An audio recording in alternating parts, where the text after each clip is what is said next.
it was all very sweet and there was lots of kissing, but then as the night went on, it did kind of turn into an orgy. Do you think that after this show we've just spurred on a whole heap of divorces? My name is Jana and I am a criminal. Saucy secrets.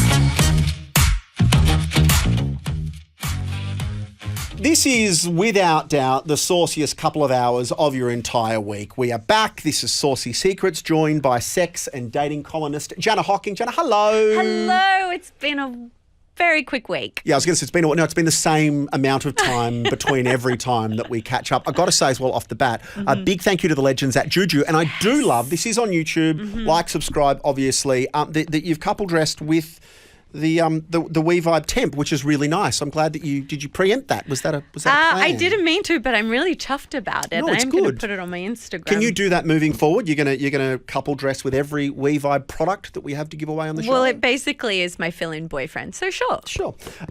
Heat things up, cool things down. The We Vibe temp teases your body into shivering orgasms. Grab it at Juju, joujou.com.au. We'll give one away a little bit later on in the show. But you did walk in with a spring in your step today. Guys, a real glow in the face. I've broken my dry spell. Hey! I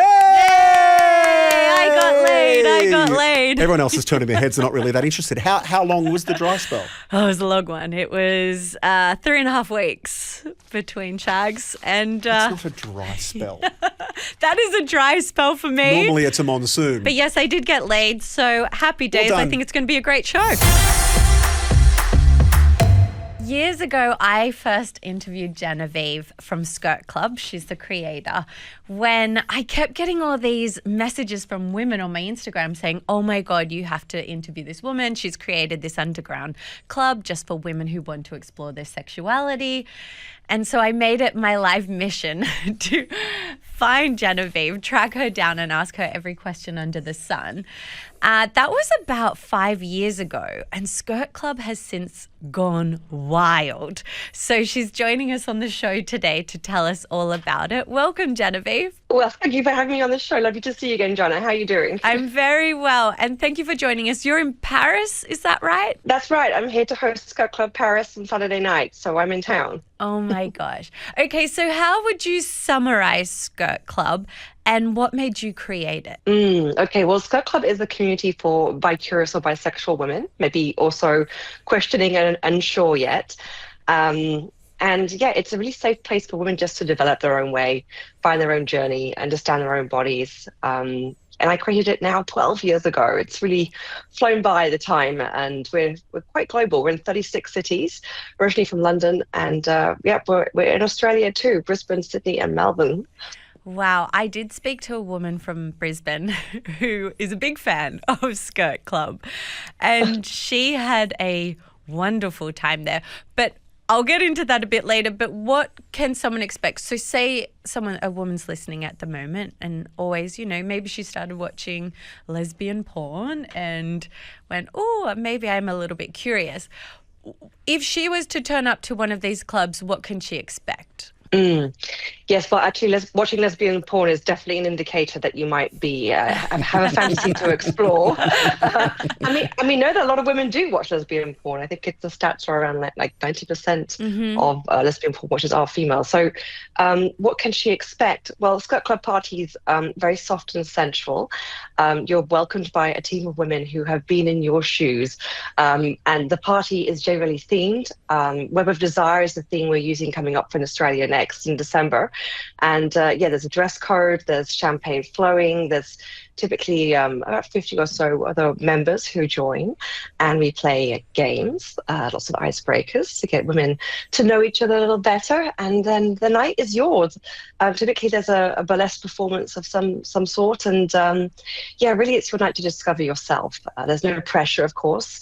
Your partner or the man in your life is not there. So it really is your decision of where you want to take it. And it's so interesting because I went to a swingers club earlier this year in London, and it was even though it was created by a woman, it was a lot more male focused. So there was porn playing on the screens in the background, and it was like, you know, in a men's health spa. So it was giving Playboy Mansion vibes. But I love that Skirt Club is so feminine. Like, it's designed where everyone can wear cocktail dresses and eat nice food and have fancy cocktails. So are women expected, like, what's the expectation if you do go? Can you just sit back and kind of watch, or is there a vibe that you should probably take part? There's absolutely zero expectation to take part, and most of our guests will say up front they're coming really just to see how they feel, and is it okay to sit back? The answer is absolutely yes, of course. Rarely does that happen, however. I do notice there's a lot of nerves to begin with, and typically within the first hour, those nerves are gone, and so they are wanting to participate. But of course, never any pressure, or at your own pace. And what are tips for women who, because we all know how to flirt with a man. It's pretty easy. We're not that hard to work out, are we, to be honest? Just show us attention and sure, done, exactly. tick. Exactly. Hint of cleavage and an eye flutter and we're in. That's it. How do you even begin to flirt with a woman? I wouldn't even know where to begin, because we've got these gendered roles where the man kind of takes the lead. So for any women who are turning up, how do you flirt? Yeah, actually, it's a question I get a lot, because we're so used to being flirted with that we don't, well, men hit on us, right? So we don't do that in return, generally speaking. So when it comes to two women, who makes the first move? And it's going to be one of you. So you may as well be yourself, is how I approach that problem. Typically with women, of course, we notice body language first. If someone's looking a little more than usual, if she's playing with her hair, if she's looking towards your lips maybe, or she's very interested in asking questions, those are good indicators. If you want to express interest in a woman, then give her the eye. Yeah, absolutely go up to her and ask her questions about herself and get to know her.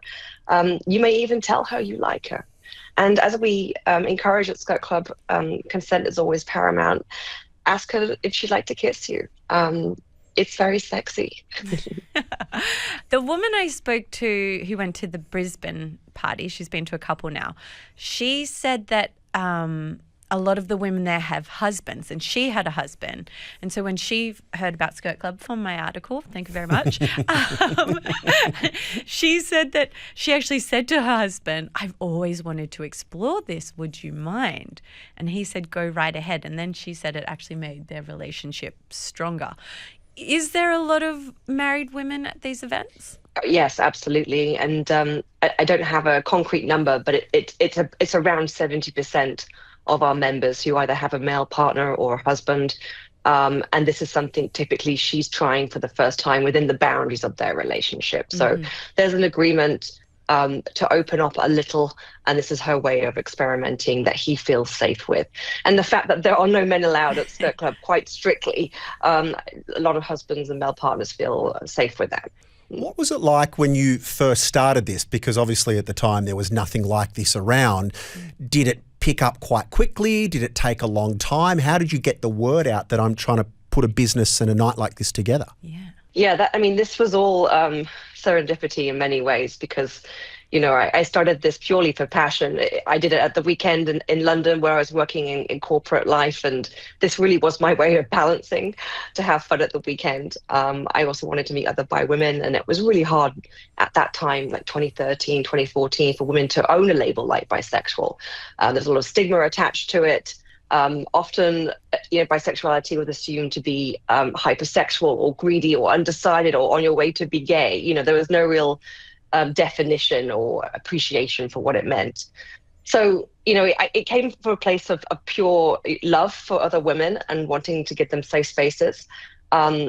And really, it blew up in a way that I didn't see coming. But there was a lot of press very quickly, and I had not realized just how many women in the world wanted this as well.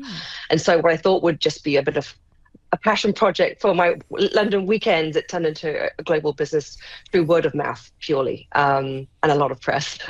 And are you allowed to take part in the parties as a hostess? Is that... When I started this, absolutely, because that's why I started it. But it quickly grew from being a 15-person party to 150. And that's running an event is a very serious endeavor, and especially when you're dealing with people's emotions and the vulnerability, it's just too much of a risk for me to take my eye off the ball, quite honestly. So unfortunately, no.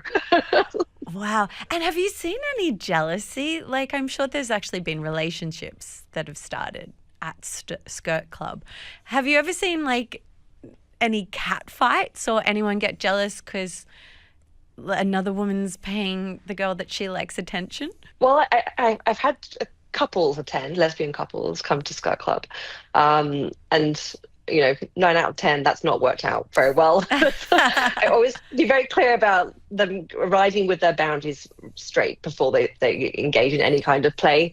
But typically one is left early, and that's not worked out so well. So that would be the only time I've seen that kind of behavior. But otherwise, women, generally speaking, are really lovely to one another, when men are not in the room. It's very interesting how they behave without men. Like a sisterhood, actually. It tells you a lot about society. Yeah, and I was watching an interview you did recently, and you've been to swingers clubs as well, and you said the difference is that at swingers clubs, and this is certainly what I found, was that women tend to perform when there's men in the room. So they put on a bit of a show and they're trying to impress the man, or maybe they're not exploring what they sexually enjoy because they're doing this performance. Whereas, do you find at Skirt Club women are a lot more comfortable, and maybe probably it's easier to reach orgasm because you're not performing? 100%. I mean, and that was another reason I began this club, because I felt women did not have any connection with their body, that they were performing for men to please him, for fear of losing him, to have an edge, and those aren't the right reasons to be in a relationship. And of course, why would he say no? So, I wanted to reteach women how to love and how to enjoy pleasure for their own reasons. Oh my God, you need to write a book about this, because I would lap it up. Oh, really? Oh, good. No, don't worry, it's a top secret. It's not even been seen, or it's with an editor, but there is a book. Don't worry, it's coming. Amazing. Yeah, I hope you kept diary entries. And okay, so when I spoke to this woman from Brisbane who went, her husband had let her go, and she went there, and she basically said it was all very sweet and there was lots of kissing, but then as the night went on, it did kind of turn into like an orgy. And then she said they had such a wonderful time. She made a connection with 5 of the women who all had husbands, they all had school kids, that now once a month they all drop their kids off at school, hire a hotel room, and just have a wonderful day together. Is that not the best feel-good story? From Skirt I love it. Club. When she first slid into my DMs, I didn't believe it. It's a thing, clearly. But it's real. Look at what you're inspiring. I love that for them. I think it's wonderful. Well, you really are doing God's work for the bisexual women out there. If someone's listening right now to this and they're thinking to themselves, this actually sounds like, compared to what you talked about with the swingers club that you went to what Skirt Club's about, it's this really empowering, supportive, nice, warm, genuine, safe space for women to explore parts of themselves that for many reasons they just haven't been able to, or feel like they weren't allowed to. If there is someone listening that's thinking, this is something that maybe I've thought about exploring but haven't for whatever reason, how do they get involved? How do they come along to one of these nights that you host in Australia? But I absolutely would love her to come and join us. In fact, coming up, we've got quite a few dates in Australia, and I'll be visiting myself for the month of December. So we'll be hosting in Sydney, Melbourne, and Brisbane. Our biggest event will be December 11th, Melbourne, and I'll be hosting that theme then. You can come find us on our website, skirtclub.co.uk. Just apply to become a member. The approval process is pretty quick, and then you can purchase a ticket to any of our parties around the world. Amazing. Sounds like a great night. It's a shame that I can't come, because it just really sounds like the most amazing community with everyone just gets on and has a good time. Unfortunately, not for me. Now I want to come. Well, December 11, Melbourne. It's a big, big party. I know. Thank you so much for coming. Like every episode of this show, I learn something new. There's this whole new world out there that I'm being exposed to, but it just seems so nice and supportive. I know, it's the nicest swingers you'll ever go to. Yeah. Nice cocktail, get dressed up, smooch a woman. Why Sounds not? great. Now, unless you've been hiding under a rock, you would know that Nicole Kidman has filed for divorce. What? I know. True love is dead. It's dead. Say it isn't from so. Keith Urban. And I am obsessed. I may have been up till 2 a.m. this morning researching, writing for Daily Mail about their divorce. It is my favourite season of the year, divorce season, and we're just warming up. So we've got the most amazing lawyer. Yeah, we're not going to fall for what the tabloids are writing. We want to get the juicy details from an absolute expert. So joined on Saucy Secrets tonight by divorce lawyer Irene Chrysopoulides. Irene, thank you so much for coming on the show. We appreciate it. And thank you so very much for having me, Jana and Michael. It's a pleasure to be joining you both. Now, are you just living for the news at the moment? Like, what was your response when you heard that they were getting a divorce? Look, my response is this. The news about Nicole Kidman and Keith Urban's divorce has caught everybody's attention. But to me, the reality is we face these issues every single day in the work we do. So was I surprised? A little bit. Was I really surprised? Not really. And so the fact that they've been married for 17 years, is this just like Christmas for the divorce lawyers who are going to hash through their finances and their property and custody? Like, where do you even begin with a divorce like this? Yeah. And look, I guess after, I believe it was about 19 years of marriage, and we know this couple to be the perfect, iconic Hollywood couple. And surprisingly, it's usually those couples that end up splitting after all those years, unfortunately. Mm-hmm. So they would have been working behind the scenes a lot before this even came out. But she's worth a lot more money than him. I think she's worth something like $250 million. And, hang your head in shame, he's only worth $70 million. Embarrassing. Oh, pennies. And they've obviously got a tight prenup that they would have had in place. I heard a crazy rumor that he gets $1 million for every year of the marriage that he didn't do cocaine or drink alcohol. Like, Yes. sign Yeah. Some me strange. And that's the thing, you know, it's not a one-size-fits-all model when we talk about prenups. But I want to know, what was her divorce lawyer doing, even setting up the prenup 17 years ago in place where it was a good idea for her to promise him $1 million per year just to be sober? Like, why, I'm trying to figure out why that was a good idea. To keep him sober It's for all that bizarre. time. Yeah, but why $1 million? It's almost bribery. I don't know. It's bizarre. That's what it feels like. It feels like bribery to... Yeah, Jana, the reality is when it comes to these prenups, the details in the finer print. There needs to be some background and some context that we're missing here to understand exactly why something like that would have been committed to, because that is a huge commitment by Nicole, simply to say, stay off the cocaine and I'll pay you this money. There needed to have been more around that, because it's certainly a bizarre and complex situation that we're understanding is in place there. Wow. Okay. Now, just finally, we are seeing, it is divorce season. So I've heard that, like, you know, a lot of people are getting to the end of the year and they're going, what a hell of a year we've had. I'm exhausted. I can't stand you. I don't want to start next year still in this hot mess. So have you noticed a lot of people are starting to come to you now? I heard the 2nd of January is the most popular day for people to file for divorce because they're like, I'm not doing another year of this.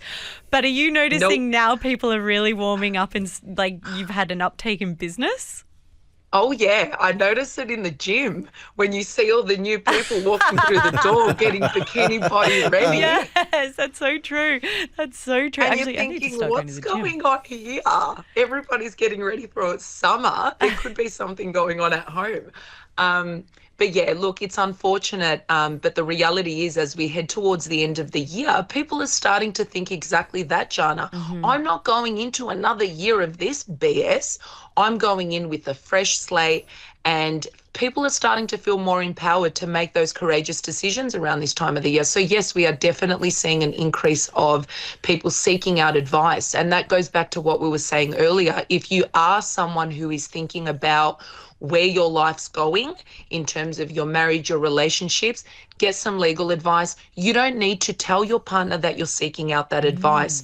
Be empowered by the fact that these discussions you have with any lawyer are completely confidential and legally privileged. So nobody's going to find out about it. You will feel more empowered knowing what your options are at these early stages. Wow, I learned a lot from that. Do you think that after this show we've just spurred on a whole heap of divorces? Do you think, if anything, we've just empowered everyone else? And you're about to get really busy, so thank you so much. As a single woman, I hope so, because we need some new men on the scene. So here's hoping. I don't know about you, but I use ChatGPT for everything. Can I be honest? Yeah. I might be the only person on the planet that has never used ChatGPT. I've never used it. I think it's genius. I've used it to text boys. I've used it to break up with boys. I've used it for everything. But this OnlyFans creator has now brought ChatGPT into the bedroom. Right. And I think she's a genius. So her name is Alex Link, and she's created an AI version of herself to do some of the more undesirable jobs that comes with being an OnlyFans creator. So when you say an AI version of herself, is it just like to chat, or is it like photos and videos? It's everything. So she's created her own AI twin that can constantly be putting out content, not just her.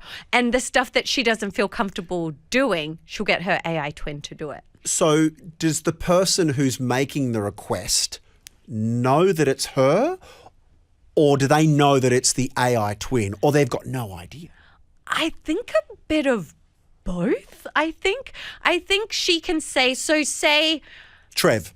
Yeah, Trev. messages her and says, can you bend over and show me your butthole? Yeah, okay. And she's like, I don't feel comfortable doing that, but I'll send you a video of my AI If that was the twin case, she doing is the that. tamest OnlyFans creator if she won't show her butthole on the internet. I'm assuming that this stuff is probably for like the quite Wild. creepy and intense stuff. Yeah. That she's like, I don't dunno. want to do it and it's creepy, but I do want your money. So I'm going to get this AI twin to sub in for me. And then it's kind of genius because then she's online 24/7. So she might want to go to bed at 9 p.m. one night and not send all these saucy texts. So it's also like a secretary as opposed to doing the dirty stuff she doesn't want to. It just replies to emails. Yes, That's exactly. clever. But they're saucy emails. So I think she's a genius. She's got 2 million followers on Instagram. She's got a huge audience on OnlyFans. I think this girl's going to last the distance. But it got me thinking. I was like, well, what are some jobs that I would like to give to an AI persona of myself in the bedroom? Okay. So I threw it out to all my WhatsApp groups and I said to them, if an AI twin of yourself could do all the stuff you didn't want to do in the bedroom, what would you get them to do? And the responses were hilarious. So I'm hoping this is like really mundane and boring things. We go, oh, of course, that makes sense. yes, I hate doing that too. So one of my friends wrote, she can handle the whole talk dirty bit because honestly, I just run out of material after 5 minutes. Yeah, okay. My AI twin can just keep Yeah. going and going and going. Yeah. Another said, my AI clone can do all the morning sex. I'm sorry, but before coffee, forget it. I don't get the one because I love morning sex. Well, I'm assuming that AI chatbots don't have like morning breath either, and they don't have bed hair, so they can just get it. They're good to go. They're good to go. Another said, my AI double can take care of the endless, what's your fantasy chit chat? She's got a whole script ready to go. Oh my God, another girl wrote, he can deal with the fetch me a towel moment while I'm busy lying starfish. That's nice. It's so awkward, that bit. So yeah, AI can be like, guys, you cuddle over there. I'll go get the towel. Deal with the cleanup. Another girl wrote, let's be real, my AI twin can take care of the backdoor requests. That's her job, not mine. Amen, sister. And I got one from a guy, which was hilarious. I want to let the AI do the whole Netflix and chill routine, and I'll just show up once it's time to chill. That's nice. Oh, that's good. Nice. So the chat bot can come and cuddle you and you can watch the movie together and then he can swoop in when He's just here for the main course That'd be and doesn't nice. want to do any of the hard work and the graft beforehand. Lazy bastard. Exactly. And then the final one was my AI twin is officially responsible for round 2. She's got way more energy for it. I can't believe that this is the final time we ever speak on this show because I'm almost certain the police are waiting at the gates ready to escort you out of KISS after what you're about to tell and the crime you're about to admit to. Yes, I am bringing my own saucy secret to the table this week and I should be ashamed about it, but I am not. Okay. Because I stand by all my actions for the story I'm about to tell. So let me start by saying You're a criminal. my name is Jana Hocking and I am a criminal, a proud one.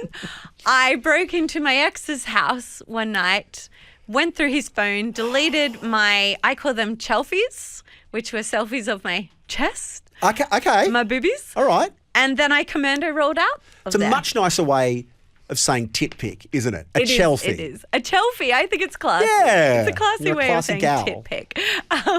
So I was in a relationship with a guy, and I would love to say that he was toxic, but I think we were both. No, your behaviour is completely normal here. You're totally fine. Thank you. I know you're lying, but I appreciate it. And we had broken up, and I was well aware, this was like 10 years ago, that he had a lot of pictures on my boobs. They're my proudest asset. They are, I was blessed with a big set. And so I'd like to show them off when I'm feeling particularly horny. And it was 2 a.m. in the morning and I had gone through all the emotions of the breakup and I'd cried, I had got angry. But then I was like, oh no, he's got all these pictures. He's got in the chelfies. He's got my chelfies. He's in a bad mood. He might get a bit revengey. And this was before the laws for revenge porn had So come you out. could just send it and not really get in any kind of trouble. Exactly. And I just had the fear of God that he was going to go to the pub the next day, bitch to everyone about the breakup, and then show them all my have a look at boobs. these. Yeah. And I had this genius idea. I know he's a deep sleeper. He likes the herbal supplements, if you know what I mean. And so he was in a deep sleep. So this is like a full-blown home invasion while he's there upstairs in bed. He was downstairs because it was really easy to break into. So I knew that his door, the window, wouldn't lock properly. You went through the window. Yeah, his dog Axel was there, this beautiful Staffordshire Terrier. I patted him. I said, hello, Axel. I quickly snuck in his room. Did you wear a balaclava? No. What were you wearing? Were you in all black with a hood? What were you wearing? It was 2 a.m. in the morning. I think I was still in my pajamas. I was just one of those mad moments where I was like, just get up and do it before you wuss out. Hopped in my car, drove to his house, went through his window, patted his dog, found his phone. Thank God this was before the thumbprints or Yep. the face prints. Like You just I knew the PIN code, or sometimes they didn't even have them then. 02222. That was it. So I went into Oh no, his he's hurriedly now changing his PIN code.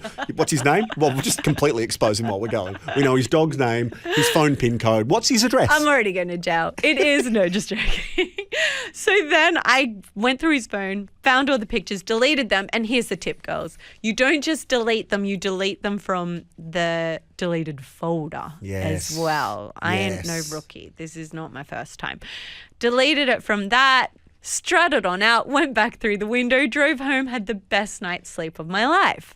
Sorry, sorry, the police have just made their way in. Anyway, it's been nice knowing you. You're off to Long Bay. It's been really enjoyable. guys. On Bye, that guys. cheery note, we have reached the end of yet another Saucy Secrets. As always, you lead a life.